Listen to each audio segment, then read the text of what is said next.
ராஜு தன்னுடைய வீட்டு வாசல்ல மாமரத்துக்கு அடியில தான் அப்பா கூட உட்கார்ந்து இருந்தான். அப்பா, நீங்க அந்த காலத்து புத்திசாலியா இருக்கலாம், ஆனா இந்த காலத்தோட புத்திசாலித்தனம் என்னன்னா பணம், அப்புறம் புத்திசாலித்தனத்தால பணம் சம்பாதிக்கிறதுக்கான ஐடியா. நீங்க வயல்ல வேலை செய்யறதுலயே இருக்கிறீங்க.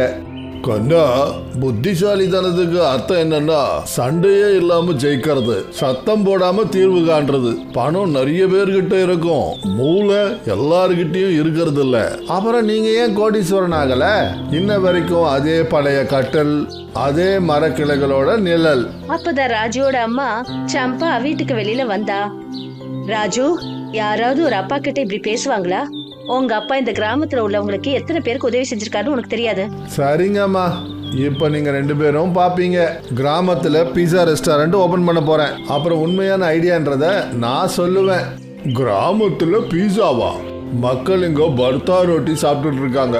அப்பா, நீங்க இதுல தலையிடாதீங்க. நான் நிலத்தை விற்பேன், பெருசா ஏதாவது சாதிப்பேன். இத கேட்டதும் சம்பா தாயி தன்னுடைய புருஷன் கணேஷ் கிட்ட சொன்னா, இங்க பாருங்க, நம்ம பையன் என்ன கனவு காண்றானோ அதை கொஞ்சம் செய்ய விடுங்க. கட்டில உட்கார்ந்து இருக்கிறவர் தான் தலைவர் பலியா சிங்.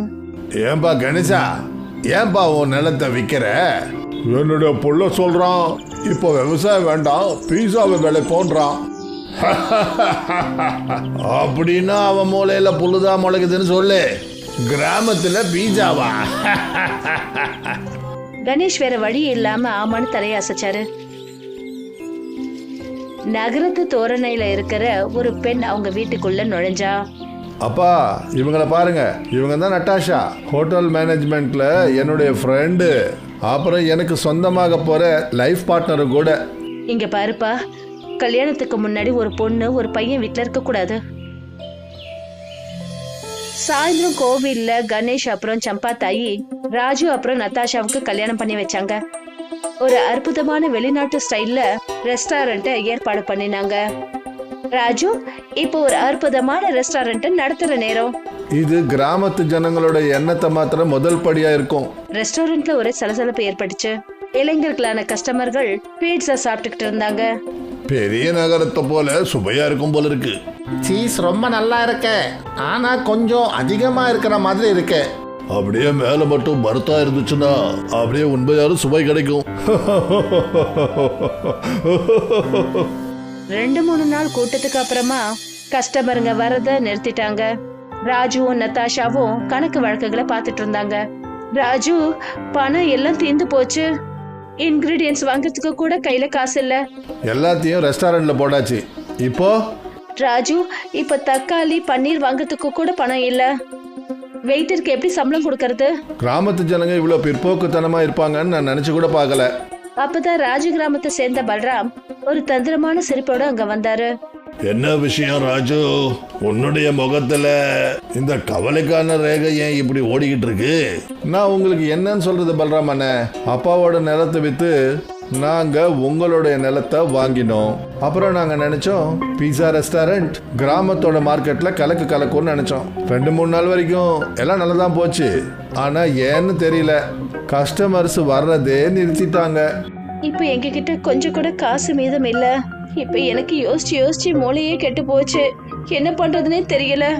இனிமே என்ன நடக்கும் தெரியலையே. அட ராஜு, எதுக்காப்பா கவலைப்படுற? ஒரு வேலை பண்ண, நீ என்கிட்ட கொஞ்சம் பணம் கடன் வாங்கிக்க. இல்ல பல்ராம் அண்ணன். ஐயோ ராஜு தம்பி, எதுக்காக கவலைப்படுற?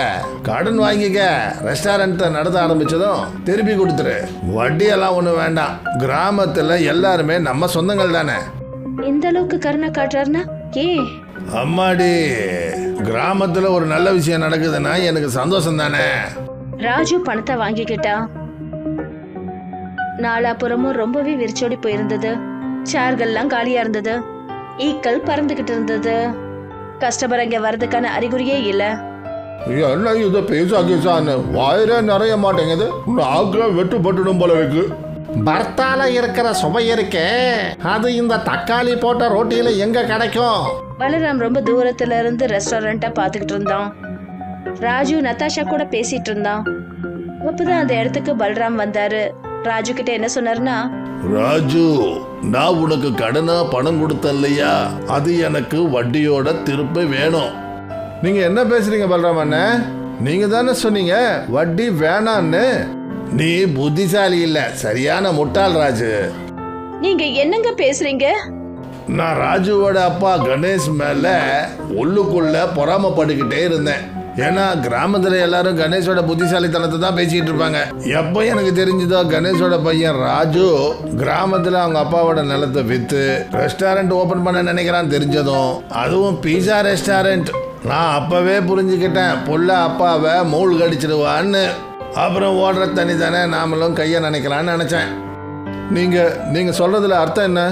அர்த்தம் என்னன்னா, நான் ஒரு அமௌண்ட் உனக்கு கடனா கொடுத்தேன் இல்லையா, அந்த பணம் எனக்கு ஒரு மாசத்துல கிடைக்கலன்னா உன்னுடைய இந்த ரெஸ்டாரண்ட்டும் இந்த இடமும் எனக்கு சொந்தமாயிடும்.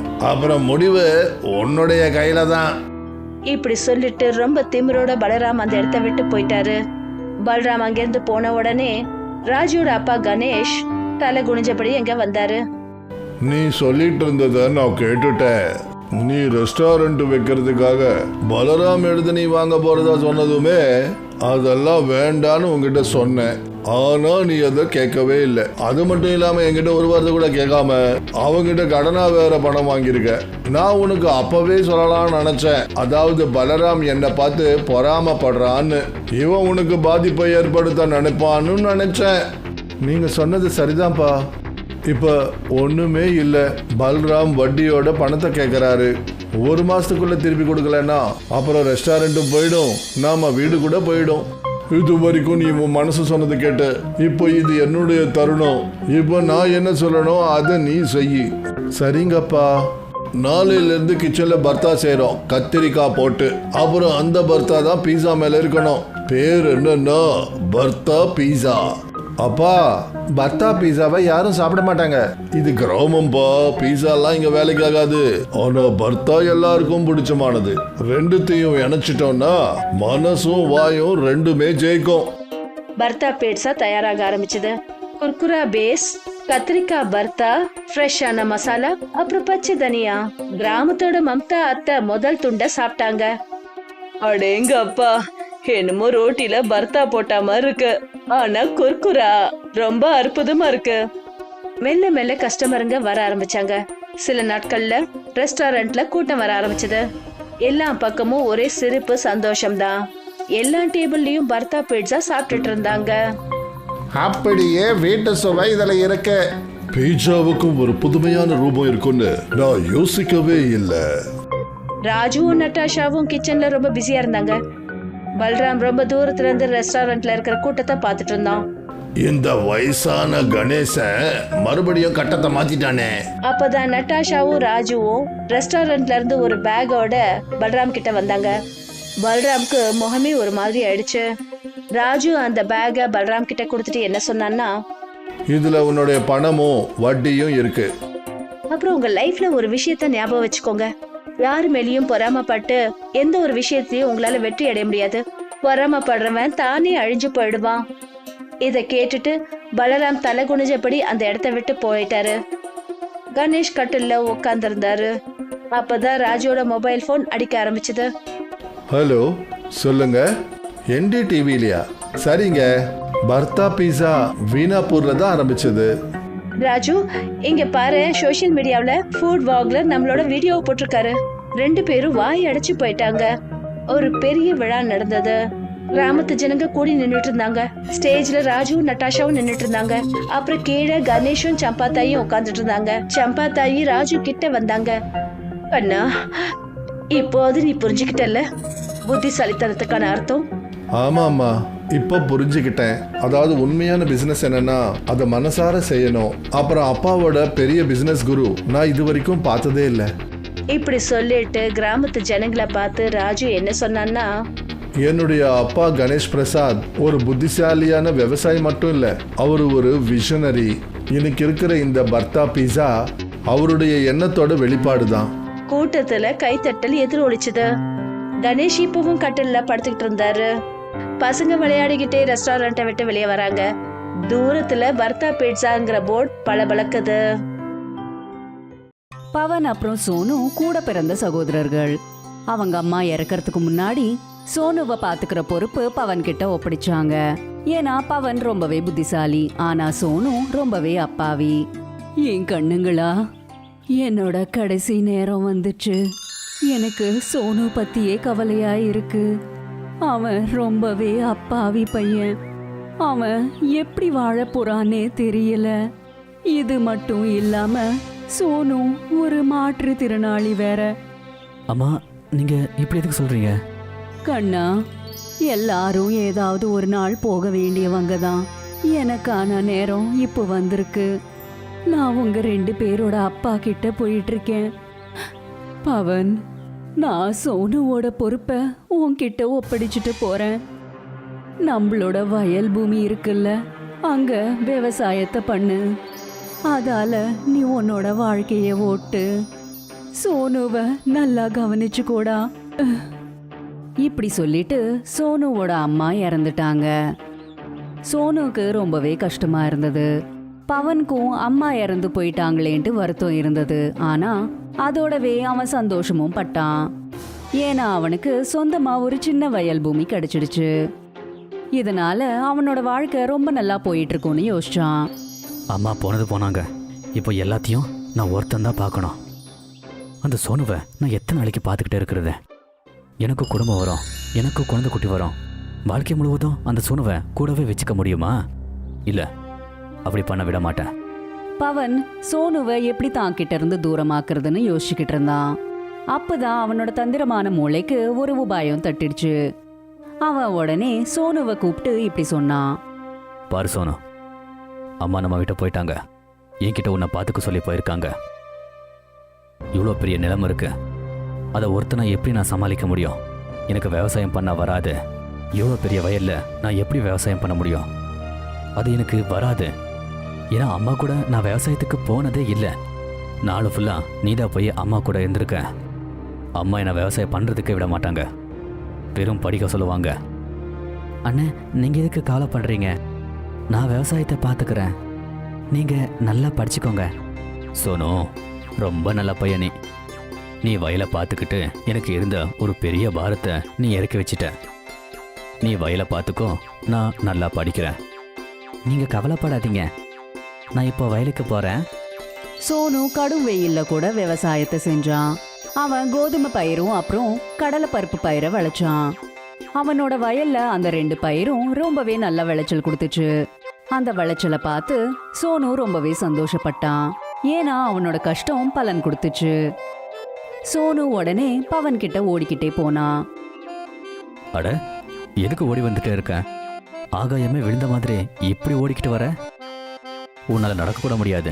இப்ப பாரு எப்படி ஓடுற நீ. அண்ணே, அதெல்லாம் ஒண்ணு இல்லண்ணே. அங்க பாருங்க, என்னோட உழைப்பு எப்படி விளைஞ்சு நிக்குதுன்னு. கோதுமை செடியெல்லாம் எப்படி விளைஞ்சு நிக்குதுன்னு. காத்துக்கும் வெயிலுக்கும் தங்கம் போல மின்னுது. கொள்ளு அப்புறம் கோதுமை ரொம்ப நல்லா விளைஞ்சுக்கிட்டே வருது. ஆஹா, நிஜமாவா? பவன் அவங்களோட வயல்ல கோதுமை அப்புறம் கடலை பருப்பு விளைச்சலை பார்த்து ரொம்பவே சந்தோஷப்பட்டான். அதோடவே அவனோட மனசுல பேராசையும் உண்டாச்சு.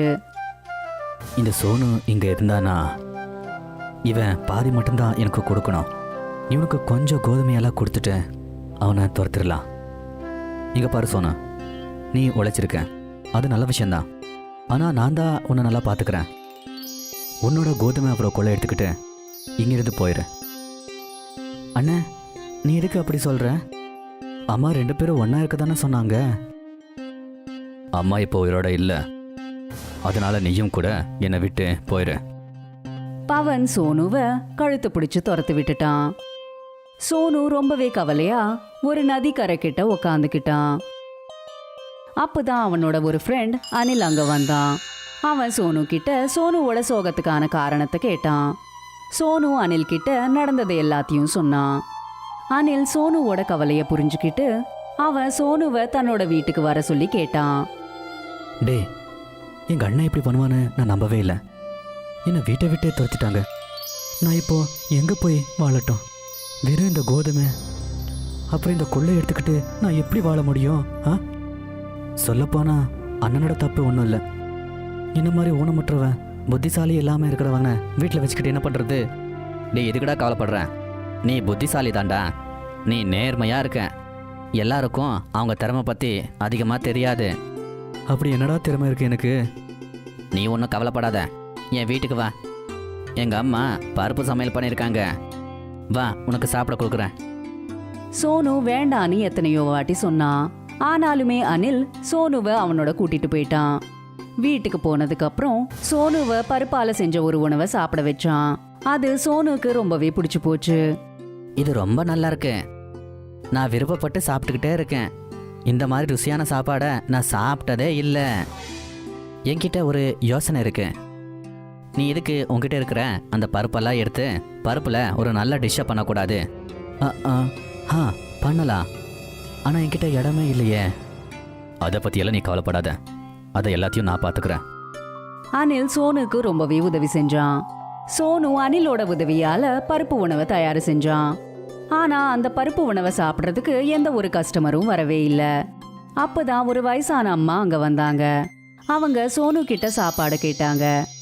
ஆமா, இன்னைக்கு தான் கடையை நான் திறந்திருக்கேன், யாருமே இன்னும் வரல. நீங்கள் தான் என்னோட மொதல் கஸ்டமர், உங்களுக்கு நான் பருப்பு டிஷ்ஷை கண்டிப்பாக கொடுக்குறேன். ஆனா கண்ணு, இன்னைக்குதான் நீங்க முதல் தடவையா சமைச்சிருக்கீங்க. அதுக்கு மாறா என்கிட்ட கொடுக்கறதுக்கு எதுவுமே இல்லையேப்பா. உங்ககிட்ட விலை உயர்ந்த பொருள் இருக்கு, அதான் உங்கள் ஆசீர்வாதம். நீங்கள் எனக்கு ஆசீர்வாதம் பண்ணுங்க, நீங்கள் இந்த டிஷ்ஷை சாப்பிடுங்க. அந்த வயசான அம்மா பருப்பு உணவை சாப்பிட்டு ரொம்பவே சந்தோஷமா அவங்க கிட்ட இருக்கிற ஒரு பையில இருந்து கொஞ்சம் கடலை பருப்பு எடுத்து இப்படி சொன்னாங்க. என்கிட்ட உனக்கு கொடுக்கறதுக்கு எதுவுமே இல்ல, ஆனா ஒண்ணு, என்கிட்ட கடலை பருப்பு இருக்கு. இத என்னோட ஆசீர்வாதமா நினைச்சுக்கிட்டு உன்கிட்டயே வச்சுக்கோ. அப்புறம் இத உன்னோட பருப்பு உணவுல சேர்த்துடு. இப்படி சொல்லிட்டு அவங்க கிளம்பிட்டாங்க. அடுத்த நாள் சோனு மறுபடியும் பருப்பு உணவை தயார் செஞ்சான். அப்புறம் அந்த வயசான அம்மா கொடுத்த கடலை பருப்பை அந்த பருப்பு உணவுக்குள்ள போட்டான். அந்த உணவை சமைக்கிற நேரத்துல வெளியில நிறைய கஸ்டமர்ஸ் வெயிட் பண்ணிட்டு இருந்தாங்க. இதனால சோனுக்கு நிறைய வருமானம் கிடைச்சது. அந்த காசை பார்த்து அவனால சுத்தமா நம்பவே முடியல. என்னால் நம்பவே முடியல, ஒரே நாளில் எவ்வளோ காசா? நேற்று நைட்டு வரைக்கும் ஒரு கஸ்டமர் கூட வரல தெரியுமா? இது எல்லாமே உன்னோட புண்ணியத்தோட பலன். நீ அந்த பாட்டிக்கு சாப்பாடு கொடுத்தல்ல, அதுக்கு பதிலாக அவங்க கொடுத்த அந்த தானியத்தால தான் இது எல்லாமே நடந்திருக்கு. அந்த தானியத்தை கொடுத்து அவங்க உன்னை ஆசீர்வாதம் பண்ணியிருக்காங்க. அதனால பகல்ல 2 மடங்கு, ராத்திரி 4 மடங்கு லாபம் கிடைக்கும். இந்த பருப்பு சமையல் மந்திர சமையலா மாறிடுச்சு. சோனு இதை கேட்டு ரொம்ப சந்தோஷப்பட்டான். அவனும் அடுத்தவங்களுக்கு உதவி செய்யறத நிறுத்தவே இல்லை. அந்த பருப்பு உணவை எல்லா கஸ்டமர்ஸும் சாப்பிட்டதுக்கு அப்புறம் சாயந்தர வேளையில அந்த உணவு ஒரு வேளை மிஞ்சி போயிட்டா யாரெல்லாம் சாப்பிட்றதுக்கே கஷ்டப்பட்டுட்டு இருக்காங்களோ அவங்களுக்கெல்லாம் இந்த பருப்பு உணவை கொடுத்து உதவி செஞ்சுட்டு இருப்பான். அவன் ஏழை மக்களுக்கு எல்லாருக்குமே அந்த பருப்பு உணவை கொடுத்துட்டான். அவனும் வாழ்க்கையில முன்னேறிக்கிட்டே இருந்தான். இப்போ சோனு ஒரு பெரிய பணக்காரன் ஆயிட்டான்.